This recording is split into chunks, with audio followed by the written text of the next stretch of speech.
ایک دفعہ ایک عیسائی بادشاہ نے چند سوالات لکھ کر حضرت عمر رضی اللہ عنہ کے پاس بھیجے اور ان کے جوابات آسمانی کتابوں کی روح سے دینے کا مطالبہ کیا۔ ان میں سے ایک سوال تھا کہ وہ کون سی قبر ہے جس کا مردہ بھی زندہ اور قبر بھی زندہ اور قبر اپنے مدفون کو سیر کراتی پھرتی تھی، پھر وہ مردہ قبر سے باہر نکل کر کچھ عرصہ زندہ رہ کر وفات پایا۔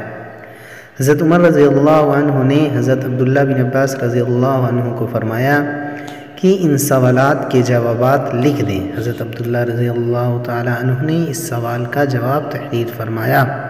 وہ قبر جس کا مردہ بھی زندہ اور قبر بھی زندہ، وہ مردہ حضرت یونس علیہ السلام تھے اور ان کی قبر مچھلی تھی جو ان کو پیٹ میں رکھے جگہ جگہ پھرتی یعنی سیر کراتی تھی۔ حضرت یونس علیہ السلام کے حکم سے مچھلی کے پیٹ سے باہر آ کر عرصہ تک حیات رہے، پھر وفات پائی۔ حضرت یونس علیہ السلام کا واقعہ جس کا کچھ حصہ تو خود قرآن میں مذکور ہے اور کچھ روایات حدیث و تاریخ سے ثابت ہے، وہ یہ ہے کہ حضرت یونس علیہ السلام کی قوم عراق میں موصل کے مشہور مقام نینوی میں بستے تھے۔ ان کی تعداد قرآن کریم میں 1,00,000 سے زیادہ بتائی ہے۔ ان کی ہدایت کے لیے اللہ تعالیٰ نے یونس علیہ السلام کو بھیجا، انہوں نے ایمان لانے سے انکار کیا۔ حق تعالیٰ نے یونس علیہ السلام کو حکم دیا کہ ان لوگوں کو آگاہ کر دو کہ 3 دن کے اندر تم پر عذاب آنے والا ہے۔ حضرت یونس علیہ السلام نے قوم میں اس کا اعلان کر دیا۔ قوم یونس نے آپس میں مشورہ کیا تو اس پر سب کا اتفاق ہوا کہ ہم نے کبھی یونس علیہ السلام کو جھوٹ بولتے نہیں دیکھا، اس لیے ان کی بات نظر انداز کرنے کے قابل نہیں۔ مشورے میں یہ طے ہوا کہ یہ دیکھا جائے کہ یونس علیہ السلام رات کو ہمارے اندر اپنی جگہ مقیم رہتے ہیں تو سمجھ لو کہ کچھ نہیں ہوگا، اور اگر وہ یہاں سے کہیں چلے گئے تو یقین کر لو کہ صبح کو ہم پر عذاب آئے گا۔ حضرت یونس علیہ السلام بارشاد خداوندی رات کو اس بستی سے نکل گئے۔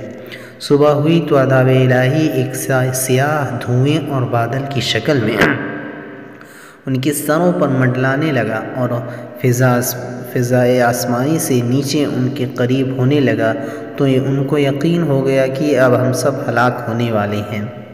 یہ دیکھ کر حضرت یونس علیہ السلام کو تلاش کیا کہ ان کے ہاتھ پر مشرف باسلام ہو جائیں اور پچھلے انکار سے توبہ کر لیں، مگر یونس علیہ السلام کو نہ پایا تو خود ہی اخلاص نیت کے ساتھ توبہ و استغفار میں لگ گئے۔ بستی سے ایک میدان میں نکل آئے، عورتیں، بچے اور جانور سب اس میدان میں جمع کر دیے گئے۔ ٹاٹ کے کپڑے پہن کر عجز و زاری کے ساتھ اس میدان میں توبہ کرنے اور عذاب سے پناہ مانگنے میں اس طرح مشغول ہوئے کہ پورا میدان آہ و بکا سے گونجنے لگا۔ اللہ تعالیٰ نے ان کی توبہ قبول فرما لی اور عذاب ان سے ہٹا دیا، جیسا کہ اس آیت میں ذکر کیا گیا ہے۔ روایات میں ہے کہ یہ عاشورہ یعنی 10ویں محرم کا دن تھا۔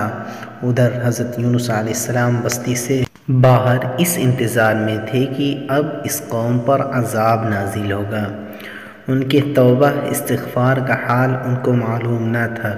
جب عذاب ٹل گیا تو ان کو فکر ہوئی کہ مجھے جھوٹا قرار دیا جائے گا، کیونکہ میں نے اعلان کیا تھا کہ 3 دن کے اندر عذاب آ جائے گا۔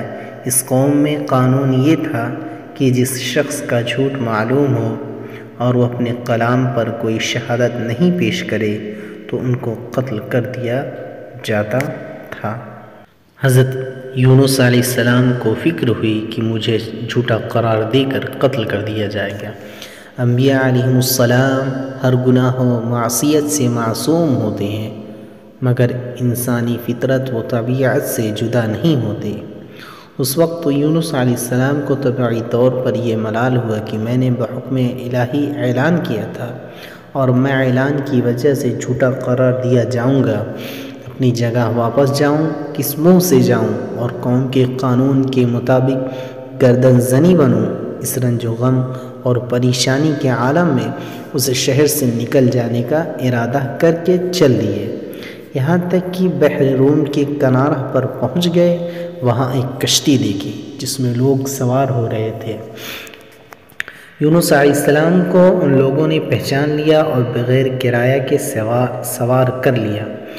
کشتی روانہ ہو کر جب وسط دریا میں پہنچ گئی تو دفعتہ ٹھہر گئی، نہ آگے بڑھتی ہے نہ پیچھے چلتی ہے۔ کشتی والوں نے منادی کی،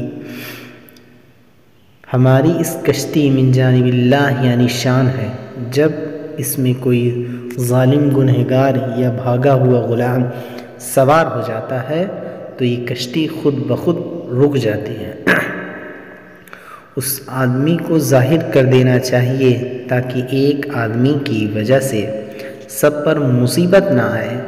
حضرت یونس علیہ السلام بول اٹھے کہ وہ بھاگا ہوا غلام گنہگار میں ہوں، کیونکہ اپنے شہر سے غائب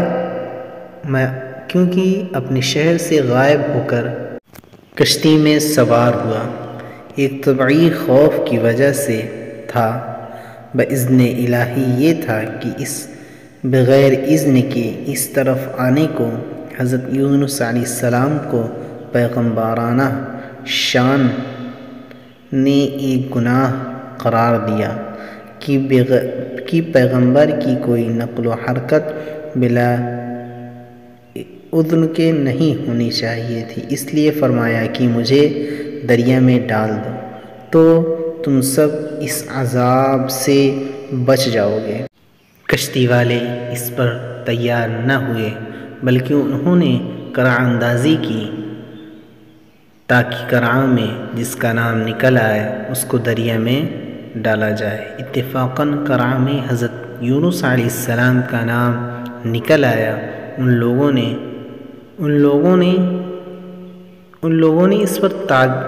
لوگوں کو اس پر تعجب ہوا کہ کئی مرتبہ قرعہ اندازی کی، ہر مرتبہ بحکم قضاء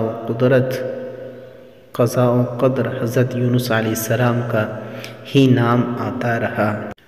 قرآن کریم میں اس قرعہ اندازی اور ان میں یونس علیہ السلام کا نام نکلنے کا ذکر موجود ہے۔ یونس علیہ السلام کے ساتھ حق تعالیٰ کا یہ معاملہ ان کے مخصوص پیغمبرانہ مقام کی وجہ سے تھا کہ گرچہ انہوں نے اللہ تعالیٰ کے کسی حکم کی خلاف ورزی نہیں کی تھی جس کو گناہ اور معصیت کہا جاتا ہے، اور کسی پیغمبر سے اس کا امکان نہیں کیونکہ وہ معصوم ہوتے ہیں، لیکن پیغمبر کے مقام بلند کے مناسب نہ تھا کہ محض خوف طبعی سے کسی جگہ بغیر اذن خداوندی کے منتقل ہو جائے۔ اس خلاف شان عمل پر بطور عتاب یہ معاملہ کیا گیا کہ اس طرف قرعہ میں نام نکل کر دریا میں ڈالے جانے کا سامنا ہو رہا تھا، دوسری طرف ایک بہت بڑی مچھلی بحکم خداوندی کشتی کے قریب منہ پھیلائے ہوئے موجود تھی۔ یہ دریا میں آئی تو ان کو اپنے پیٹ میں جگہ دی، جس کو اللہ تعالیٰ نے پہلے سے حکم دے رکھا تھا کہ یونس علیہ السلام کا جسم جو تیرے پیٹ کے اندر رکھا جائے گا یہ تیرے غذا نہیں بلکہ ہم نے تیرے پیٹ کو ان کا مسکن بنایا ہے۔ یونس علیہ السلام دریا میں گئے تو فوراً اس مچھلی کے منہ میں لے لیا حضرت عبداللہ بن مسعود رضی اللہ عنہ نے فرمایا کہ یونس علیہ السلام اس مچھلی کے پیٹ میں 40 روز رہے کہ ان کو زمین کی تہ تک لے جاتی اور دور دراز کی مسافتوں میں پھراتی رہی۔ بعض حضرات نے 7، بعض نے 5 دن اور بعض نے 1 دن کے چند گھنٹے مچھلی کے پیٹ میں رہنے کی مدت بتائی ہے۔ حقیقت حال اللہ تعالیٰ کو معلوم ہے۔ اس حالت میں حضرت یونس علیہ السلام نے یہ دعا کی، لا الہ الا انت سبحانک انی کنت من الظالمین۔ اللہ تعالیٰ نے اس دعا کو قبول فرما لیا اور بالکل صحیح و سالم یونس علیہ السلام کو دریا کے کنارے پر ڈال دیا۔ مچھلی کے پیٹ کی گرمی سے ان کے بدن پر کوئی بال نہ رہا۔ اللہ تعالیٰ نے ان کے قریب ایک کدو لوکی کا درخت